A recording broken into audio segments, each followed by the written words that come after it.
पृथ्वी लोक से दूर परी लोक में बहुत सारी परियां एक साथ रहा करती थी, जिसमें सोना नाम की एक परी भी रहा करती थी। उसे खाने पीने का बहुत शौक था। वह अक्सर पृथ्वी लोक जाकर छोले भटूरे, पानी पूरी, टिक्की, समोसा इत्यादि चीजें खाया करती थी। रानी परी के लाख मना करने के बावजूद भी सोना परी नहीं मानती थी। वह बार बार पृथ्वी लोक जाया करती थी। सोना परी, मैंने तुम्हें बार बार मना किया, ये सब चीजें नहीं खाया करते, ये सब चीजें सेहत के लिए हानिकारक होती है। नहीं नहीं रानी परी, मैं कहाँ खाती हूँ, मैं तो बाहर का कुछ भी नहीं खाती, बस कभी कभार थोड़ा बहुत चख लेती हूँ। अच्छा सोना, तुम रोज अपनी सहेलियों के साथ पृथ्वी लोक नहीं जाती हो क्या, और वहाँ की फालतू चीजें खाती हो? अब तुम्हारा पृथ्वी लोक जाना बिल्कुल बंद। क्या? नहीं रानी परी, ऐसा मत कीजिए। सोना परी, अब मुझे कुछ नहीं सुनना। मैंने एक बार बोल दिया, बस बोल दिया, अब से तुम पृथ्वी लोक नहीं जाओगी। इतना कहकर रानी परी वहां से चली जाती है। रानी परी के मना करने के बावजूद भी सोना परी नहीं मानती है और वह रोज शाम को अपनी सहेलियों के साथ पृथ्वी लोक जंक फूड खाने जाया करती थी। अरे देखो चाट वाला, चलो चलकर चाट खाते हैं। सोना परी और उसकी सहेली मजे से चाट खाने लगते हैं। तभी उस गांव के मुखिया के बेटे विकास की नज़र सोना परी पर पड़ती है। विकास जब सोना परी को देखता है तो वह देखता ही रह जाता है। वह उसकी खूबसूरती में खो जाता है। वह जैसे ही सोना परी से बात करने के लिए आता है, तभी अचानक से सोना परी वहां से चली जाती है। विकास फिर अगले दिन वहीं खड़ा होकर सोना परी का इंतजार करता है। अगले दिन सोना परी फिर अपने सहेलियों के साथ पृथ्वी लोक आती है और वहाँ की चटपटी चीज़ों को मज़े से खाती है।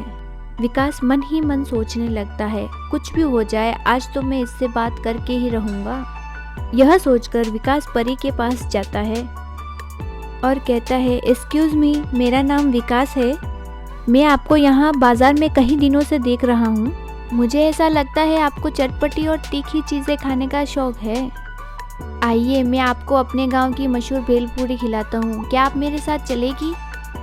विकास की बात सुनकर सोना परी सोचती है, अरे वाह, भेलपूरी! मैंने आज से पहले भेलपूरी कभी नहीं खाई है, मुझे एक बार इसको ट्राई करना चाहिए। और आज तो चीज़ें चलकर मेरे सामने आई है, तो मैं मना कैसे करूँ भला? चलो विकास, भेलपूरी खाने चलते हैं। विकास सोना परी को भेलपूरी के ठेले पे ले जाता है। वहाँ दोनों बहुत मज़े से भेलपूरी खाते हैं और बहुत सारी बातें करते हैं। अब सोना परी और विकास रोज़ मिलने लगते हैं और खूब सारी बातें करते हैं और साथ में समय बिताने लगे। उसी गांव में एक भयानक चुड़ैल रहती थी। इस चुड़ैल को परियां बिल्कुल भी पसंद नहीं थी। उस चुड़ैल की परियों से बहुत पुरानी दुश्मनी थी। जब उसे पता चलता है कि परीलोक से परियां यहाँ खाने पीने आया करती है, तब वो चुड़ैल एक योजना बनाती है। चुड़ैल एक बूढ़े व्यक्ति का रूप धारण करके एक ठेले पे पानी पूरी बेचने निकल पड़ती है। तभी सोना परी की नज़र पानी पूरी के ठेले पे पड़ती है। तब वह खुद को रोक नहीं पाती और पानी पूरी खाने लगती है। चुड़ैल ने पहले से ही पानी पूरी में नशीला पदार्थ मिला लिया था। जब सोना परी पानी पूरी खाती है तब उसे बहुत तेज चक्कर आने लगते हैं और वह ज़मीन पर गिर जाती है और बेहोश हो जाती है। चुड़ैल इसी बात का फ़ायदा उठाती है और अपनी गुफा में ले जाती है। बहुत दिनों बाद कोई परी मेरे हाथ लगी है। आज इस परी का खून पीकर मैं और भी ज्यादा शक्तिशाली हो जाऊंगी और जवान भी। आज तो मजा ही आ गया। इधर विकास सोना परी का इंतजार कर रहा था, परंतु सोना परी उसे नहीं मिलती। अरे यार, कितनी देर हो गई, आज पता नहीं कहाँ रह गई ये सोना। और दूसरी तरफ सोना परी की सहेलियां भी उसे इधर उधर ढूंढ रही थी, पर सोना परी कहीं नहीं मिल रही थी। फिर वे विकास के पास जाती है और पूछती है, हमारी सोना परी कहाँ है विकास? कहाँ है का क्या मतलब? सोना परी मिल नहीं रही है, हमने उसे हर जगह ढूंढा लेकिन वो कहीं नहीं मिली। सच सच बताओ विकास, सोना परी कहाँ है? मुझे नहीं पता, मैं खुद कब से उसका यहाँ इंतज़ार कर रहा हूँ। हमें अब बहस में समय बर्बाद नहीं करना चाहिए, जल्द से जल्द सोना परी को ढूंढना होगा। और सब सोना परी को इधर उधर ढूंढने लगे, लेकिन सोना परी कहीं नहीं मिली। फिर सभी परियां मिलकर रानी परी के पास जाती है और उन्हें सब कुछ सच सच बता देती है।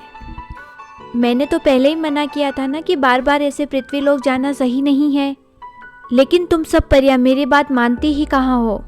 हमें माफ़ कर दीजिए रानी परी, आप हमें जो चाहे सज़ा दे देना, पर पहले सोना परी को ढूंढ दीजिए।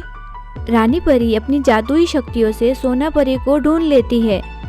वह देख लेती है सोना परी एक चुड़ैल के पास कैद है। मुझे जिसका डर था वही हुआ, चुड़ैल ने हमारी सोना परी को कैद कर लिया है। फिर रानी परी और बाकी सारी परियां सोना परी को ढूंढने पृथ्वी लोक जाती है। वहाँ उन्हें विकास मिलता है और वह कहता है, हमारी सोना का कुछ पता लगा? सोना एक चुड़ैल की गुफा में कैद है और वह चुड़ैल बहुत खतरनाक है। उससे हमारी सोना परी को आज़ाद कराना कोई आसान बात नहीं है। परी जी, हम सब मिलकर चाहे तो बड़ी से बड़ी शक्ति को हरा सकते हैं। आप एक काम कीजिए, मैं चुड़ैल की गुफा में जाता हूँ और उसका ध्यान भटकाता हूँ। पीछे से आप सब परियां मिलकर अपनी जादुई शक्तियों का इस्तेमाल कीजिए और उस चुड़ैल को हरा दीजिए। मुझे पूरा विश्वास है आप सब परियों की शक्ति के आगे वो चुड़ैल टिक नहीं पाएगी। रानी परी, विकास सही कह रहा है, हमें ऐसा ही करना चाहिए। फिर सारी परियां ऐसा ही करती है। विकास उस चुड़ैल की गुफा में जाता है और कहता है, ए दुष्ट चुड़ैल, छोड़ दे सोना परी को, नहीं तो तेरे लिए अच्छा नहीं होगा। कोई मेरा कुछ नहीं बिगाड़ सकता। आज अमावस्या की रात है, आज इसकी मैं बलि दूंगी, फिर इसका खून पीकर मैं हमेशा के लिए अमर हो जाऊंगी। वैसे अच्छा ही हुआ कि तू यहाँ आ गया, मुझे भूख मिटाने के लिए तेरी ही जरूरत थी। तभी सारी परियां मिलकर पीछे से चुड़ैल पर अपनी जादुई शक्तियों से वार करती है और चुड़ैल को घायल कर देती है। ऐसा कैसे हो सकता है कि तुम परियां इतनी ताकतवर कैसे हो गई? ये बस थोड़े दिमाग का कमाल है, खैर तुम नहीं समझोगी। सारी परियां मिलकर चुड़ैल को एक शीशे की बोतल में कैद कर देते हैं और सोना परी को चुड़ैल के चंगुल से आज़ाद करा देते हैं। सोना परी को अपनी गलती का एहसास होता है और वह रानी परी से माफ़ी मांगती है। रानी परी प्लीज़ मुझे माफ़ कर दीजिए। मैंने आपकी बात नहीं मानकर बहुत बड़ी गलती की, जिसकी सज़ा मुझे मिल चुकी है। प्लीज़ मुझे माफ़ कर दीजिए। आज के बाद मैं ऐसा कुछ भी नहीं करूँगी जिससे आपका दिल दुखे। शुक्रिया करना है तो विकास का करो, इसी की बदौलत आज हम तुम्हें बचा पाए। विकास, तुम्हारा बहुत बहुत शुक्रिया। अरे मुझे तो कुछ चटपटा खाने का मन कर रहा है, चलो सब मिलकर गोलगप्पे खाते हैं। रानी परी की ये बात सुनकर सारी परियां हैरान हो जाती हैं। अरे इसमें हैरानी की क्या बात है, हमें सब चीज़ें खानी चाहिए पर लिमिट में। इसके बाद सारी परियां मिलकर गोलगप्पे खाती है।